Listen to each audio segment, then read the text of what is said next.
The morning started the same way it always did for Daniel.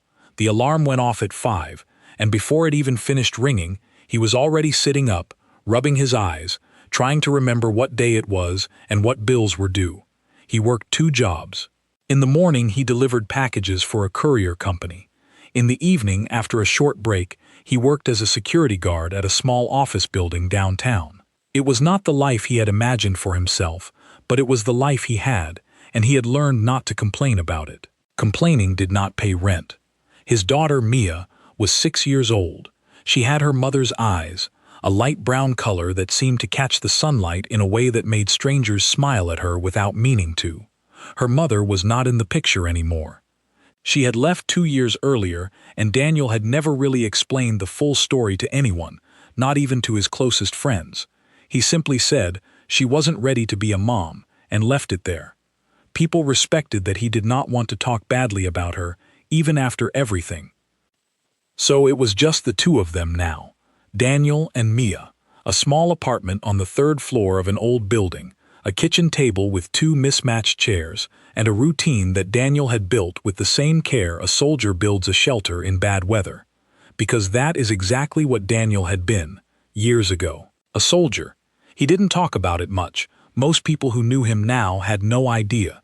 He kept that part of his life folded up, somewhere quiet, like an old photograph tucked into the back of a drawer. That morning, Mia was slower than usual getting ready. She could not find her favorite hair clip, the one shaped like a small yellow star, and she refused to leave the house without it. Daniel searched the small apartment for almost 10 minutes before he found it under the couch cushion. By the time they left, they were already behind schedule. "We have to hurry, baby," he said, taking her hand as they stepped out into the cool morning air. "Daddy has a delivery route today, and I need to drop you off first." Mia nodded, her backpack bouncing against her shoulders as she half walked, half ran to keep up with her father's longer steps. There was a small cafe near her school, a place called Bellevue Café, known for its large glass windows and its wooden tables that always seemed a little too polished. Daniel liked to stop there sometimes, not because he could really afford the coffee, but because it was on the way, and because Mia loved the blueberry muffins they sold at the front counter. It was one of the few small joys he allowed himself to give her, even on tight weeks. That same morning, across the city, a very different kind of day was beginning. Elena Marsh woke up in a large apartment on the top floor of a building with a view of the entire skyline. She did not wake up to an alarm clock ringing. She woke up already thinking about numbers, meetings, and decisions that other people would spend their whole lives never having to make. Elena was the CEO of a logistics company that moved goods across the entire country. She had built much of it herself, starting from a small regional business her father had left behind, and turning it into something far bigger, far more demanding, and far more exhausting than anyone on the outside ever seemed to understand. To the public, she was successful, sharp, respected, feared, a little, by some of her own employees. What people didn't see was the version of her that existed at 5 in the morning, staring at a ceiling, already replaying the day's meetings in her head, before she had even had a sip of coffee. Today was not an ordinary day. In a few hours, she had a meeting with a group of investors who were deciding whether to back the company's expansion into new markets. It was the kind of meeting that could either open doors for years to come or quietly close them. She had barely slept. She had rehearsed her opening lines 3 times in the mirror before finally deciding they sounded forced, and she had thrown out the notes and decided to speak from memory instead. She left her apartment dressed in a crisp white blazer, the kind of outfit meant to say, "I am in control," before she even said a single word. Her bodyguard, a quiet man named Victor, was waiting by the car as usual. Victor had worked for Elena for almost 3 years. He rarely spoke unless spoken to, and when he did speak, his words were short and careful, like a man who had learned a long time ago that unnecessary words could sometimes cost more than silence. Elena liked that about him. She did not need someone to fill the air with conversation. She needed someone steady. What Elena did not know, what almost no one in her current life knew, was that Victor had once been a combat medic. Years before he ever wore a security uniform, he had spent a difficult stretch of his life overseas, patching up wounds in places where there was no time to be afraid, only time to act. He carried that past quietly, the way many people who have seen hard things learn to do. It did not define his days, but it never fully left him either.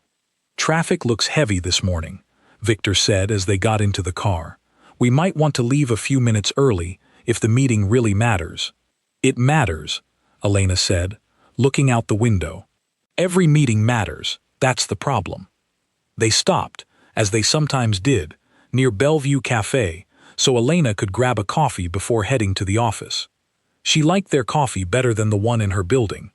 It was one of the small routines she allowed herself in an otherwise rigid schedule. At almost the exact same moment, Daniel and Mia walked in through the same door. The cafe was busier than usual that morning. A line had formed near the counter, and the sound of cups clinking and the espresso machine hissing filled the air. Daniel held Mia's hand tightly as they moved toward the counter, trying to navigate around the small crowd without bumping into anyone. Mia was excited. She had spotted the muffins in the glass display case and was already pointing at them, tugging gently on her father's sleeve. "Blueberry, Daddy. Can I get blueberry?"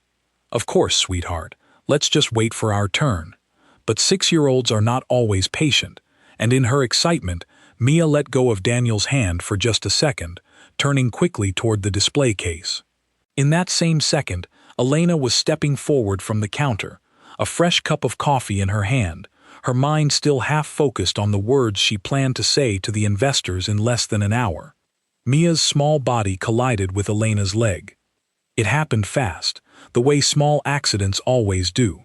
The coffee cup tilted, and hot liquid splashed across the front of Elena's white blazer, the exact outfit she had chosen because it made her look composed, put together, ready for anything. Except this. For a moment, there was a stunned silence. Elena looked down at the brown stain spreading across white fabric, and something in her seemed to snap all at once. It wasn't really about the coffee. It was about the sleepless night, the pressure of the meeting, the years of proving herself in rooms full of people who doubted a woman could run a company this size, all of it rising to the surface in one single, overwhelming moment. She looked up, her eyes locking onto Daniel, since he was standing right there, the only adult clearly connected to the child. "Can you not control your own kid?" she snapped, her voice sharp enough to cut through the noise of the cafe. Daniel immediately reached for Mia, pulling her gently behind him. "I'm so sorry. She didn't mean to. She just got excited about the muffins. I'll pay for the cleaning, I promise." But Elena was not really listening anymore. Something inside her had already crossed a line she would later deeply regret. Before she could stop herself, her hand moved, and she slapped Daniel across the face. The sound seemed to freeze the entire cafe. Every conversation stopped. The barista behind the counter froze mid-motion. A few customers reached instinctively for their phones, some out of shock, some already starting to record. Daniel stood there for a moment, his cheeks stinging, his jaw tight.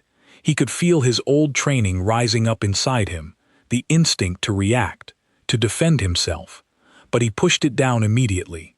Mia was standing right behind him, her small hand gripping the back of his jacket, her eyes wide with fear and confusion. He knelt down slightly, keeping his voice calm for her sake. "It's okay, baby. It's okay. Everything's fine." Then he stood back up, looked at Elena, and simply said, "I understand you're upset about your jacket. I really am sorry. I'll cover the cost of cleaning it, or replacing it if needed." His calmness, instead of easing the tension, seemed to embarrass Elena even further. She could feel the eyes of the entire cafe on her now, the whispers starting to spread, phones still raised in different directions.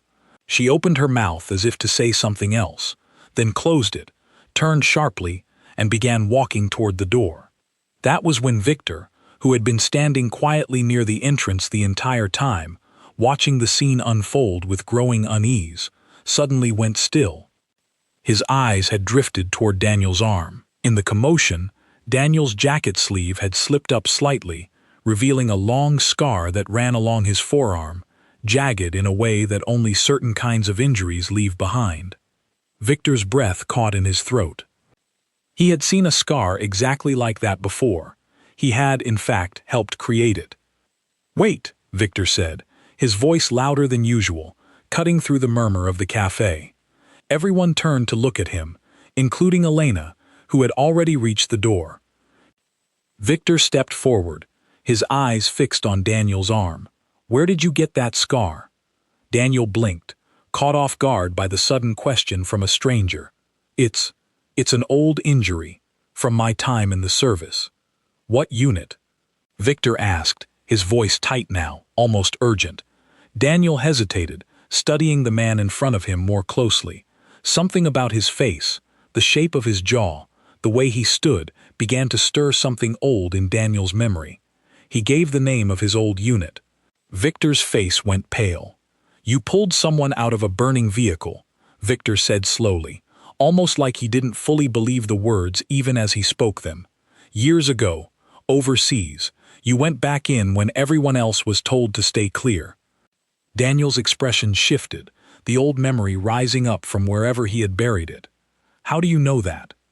Victor's eyes were glassy now, something raw breaking through the calm, professional exterior he always wore. "Because that was me. You pulled me out. I was the one who couldn't move. You went back in even after they told you not to, and you got that scar dragging me clear before everything went up in flames." The cafe was completely silent now. Even the espresso machine seemed to have gone quiet, though of course it hadn't. It was simply that no one was paying attention to anything except the two men standing in the middle of the room. "After that day," Victor continued, "we got separated. Different units, different postings. I never found out what happened to you. I always wondered if you made it home." Daniel stared at him, memories flooding back all at once. The heat, the noise, the chaos of that day returning in fragments. "I made it home," he said quietly. "It wasn't easy, but I made it home."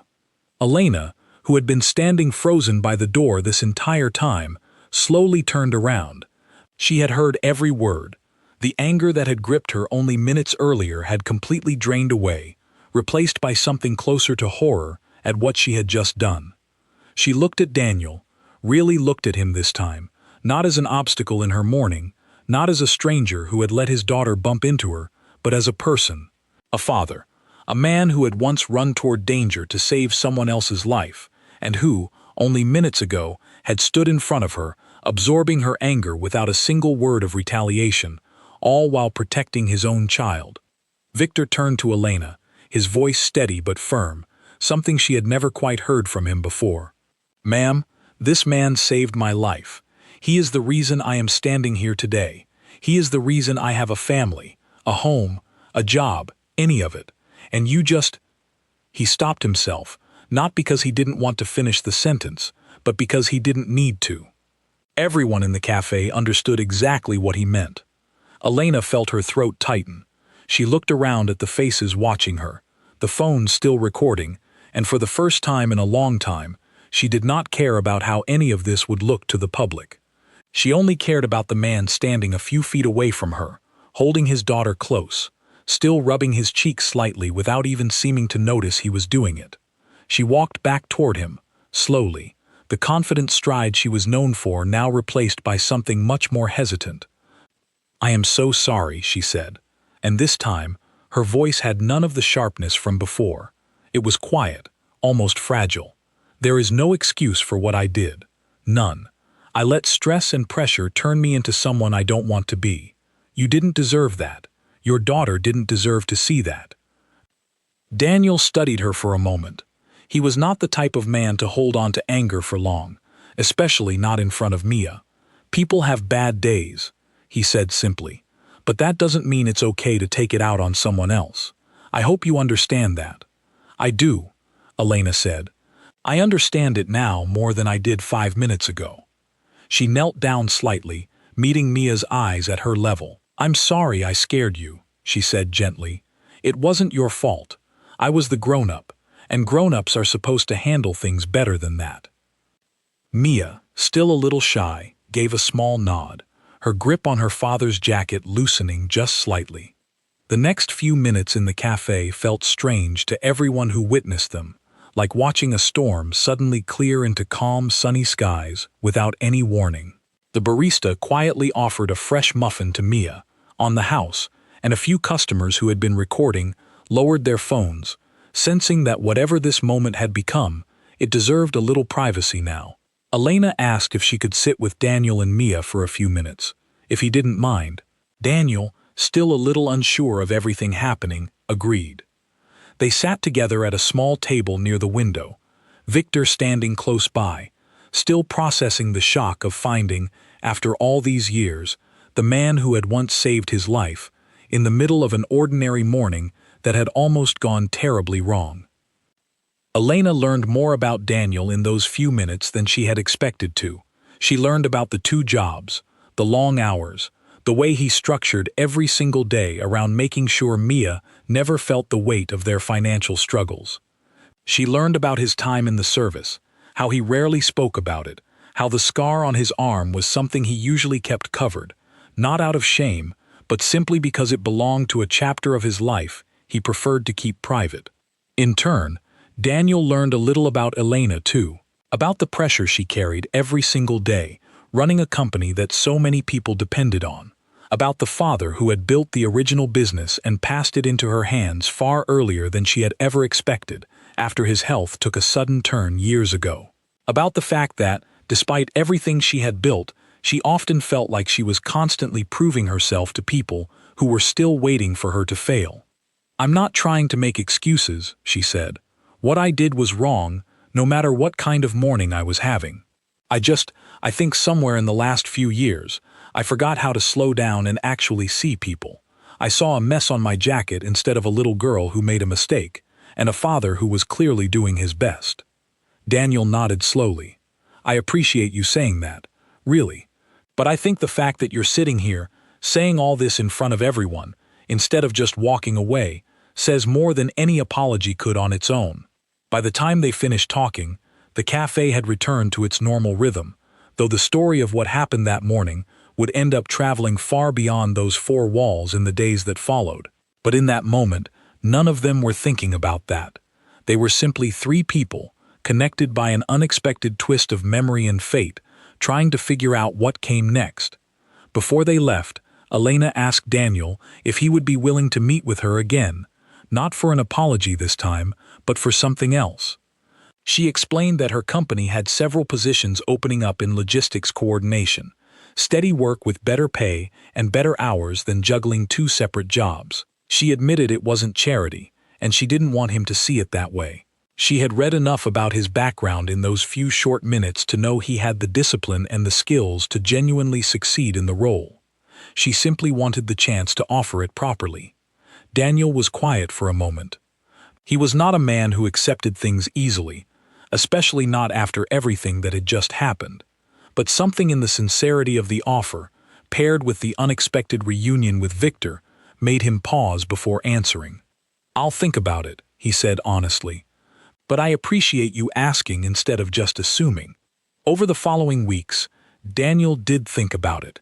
He spoke with Victor a few times, catching up properly on all the years they had missed, filling in the gaps of 2 very different paths that had once crossed in the most dangerous moment of both their lives. Victor made it clear that Elena, despite the mistake she had made that morning, was someone who took responsibility seriously once she understood she was wrong, something not everyone in her position was willing to do. Eventually, Daniel agreed to interview for the position. It went well. Within a month, he had traded in his early morning courier deliveries and late evening security shifts for a single, stable job that finally gave him more time with Mia in the evenings, more consistency in their small routine, and a little more breathing room at the end of each month. Weeks after that first difficult morning, Daniel walked into Bellevue Café again, this time on an ordinary weekday afternoon, no longer rushing between jobs, no longer glancing nervously at his watch. Mia walked beside him, her small hand in his, her yellow star hair clip still firmly in place. Elena happened to be there too, sitting near the window with a cup of coffee, going over notes for an afternoon meeting. When she saw them come in, she offered a small, respectful nod, the kind exchanged between two people who understood something about each other that most others in the room never would. Daniel nodded back. Victor, standing near the door as always, allowed himself a small, quiet smile, watching the two people whose lives had collided so unexpectedly weeks earlier, now simply existing in the same space without any tension at all. Mia tugged on her father's sleeve, pointing once again toward the blueberry muffins in the display case, just like she had that very first morning. Daniel smiled, kneeling down slightly to meet her eyes. "Blueberry it is," he said. And as they moved forward in line, the cafe carried on around them, ordinary and unremarkable to anyone who hadn't witnessed what had happened there weeks before. But for the small handful of people who had, that quiet, ordinary moment meant something far bigger. It was proof that a single mistake, however painful, does not have to define a person forever, and that sometimes the most unexpected reunions arrive exactly when they are needed most, reminding everyone involved that kindness, patience, and the willingness to admit when you are wrong can turn even the worst mornings into the beginning of something better.